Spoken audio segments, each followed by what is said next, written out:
കൊല്ലം ഇക്കുറി ആർക്കൊപ്പം? മൂന്ന് മുന്നണികളും ഏറെ പ്രതീക്ഷ വയ്ക്കുന്ന ജില്ലയാണ് കൊല്ലം. ശ്രീകുമാർ തയ്യാറാക്കിയ റിപ്പോർട്ട് കാണാം.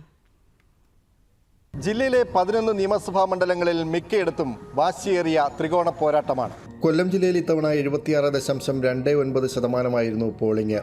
കൂടുതൽ കരുനാഗപ്പള്ളിയിലും, കുറവ് പുനലൂരിലും. 2016 കൊല്ലം 11-ൽ 11 സീറ്റും നേടി ഇടതുമുന്നണിയുടെ ചുവപ്പുകോട്ടയായപ്പോൾ 2021 2 സീറ്റ് നഷ്ടപ്പെട്ട് ഇടതുമുന്നണി 9ലേക്ക് ചുരുങ്ങി. കുണ്ട്രയിലും കരുനാഗപ്പള്ളിയിലും മാത്രമാണ് UDFന് വിജയിക്കാനായത്. എന്തായാലും ഉറപ്പായിട്ട് 5 സീറ്റ് കൺഫേംഡ് ആണ്, ഉറപ്പാണ്. ആർക്കും എനിക്ക് തോന്നുന്നത് LDFന് പോലും സംശയമുണ്ടെന്ന് എനിക്ക് തോന്നുന്നില്ല. പിന്നെ സ്വാഭാവികമായിട്ടും അടുത്ത ഒരു രണ്ടാമത്തെ ലെവൽ എന്ന് പറയുമ്പോൾ ഒരു 4 സീറ്റും കൂടെയാണ് നമ്മൾ ഉദ്ദേശിക്കുന്നത്. സജീവമായി തെരഞ്ഞെടുപ്പ് മേഖലയിൽ പ്രവർത്തിച്ച പ്രവർത്തകരുമായി ബന്ധപ്പെട്ടിട്ട് ബൂത്ത് തലത്തിലുള്ള അവലോകനത്തിന് ശേഷം തന്നെയാണ് അങ്ങനെ ഒരു തീരുമാനത്തിലും ഉറപ്പായ ഒരു നിഗമനത്തിലും എത്തിയിട്ടുള്ളത്. 2024 പാർലമെന്റ് തെരഞ്ഞെടുപ്പിൽ UDF 9 മുന്നിട്ട് വന്നെങ്കിൽ ഇക്കഴിഞ്ഞ തദ്ദേശ തെരഞ്ഞെടുപ്പിൽ 7 മണ്ഡലങ്ങളിൽ LDF ലീഡ് നേടാനായത് ഇടത് ക്യാമ്പുകൾക്ക് ആത്മവിശ്വാസം പകരുന്നു. കഴിഞ്ഞ തവണയുള്ള എല്ലാ സീറ്റുകളും നിലനിർത്താൻ കഴിയും എന്ന് തന്നെയാണ് പ്രതീക്ഷ.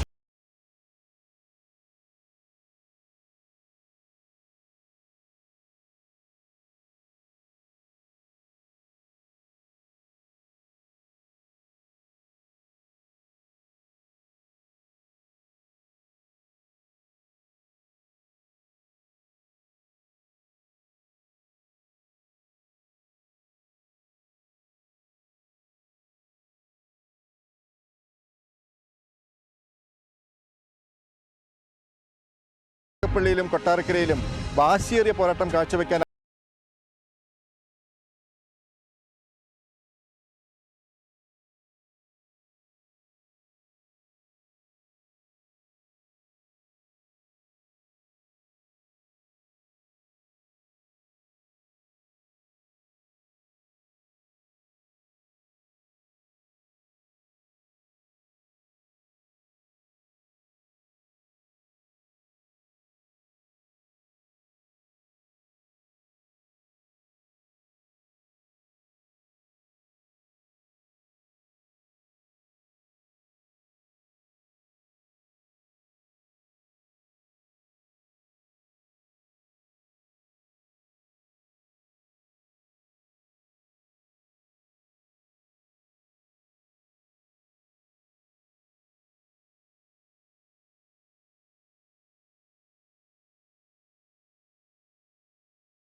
ബി ശ്രീകുമാർ.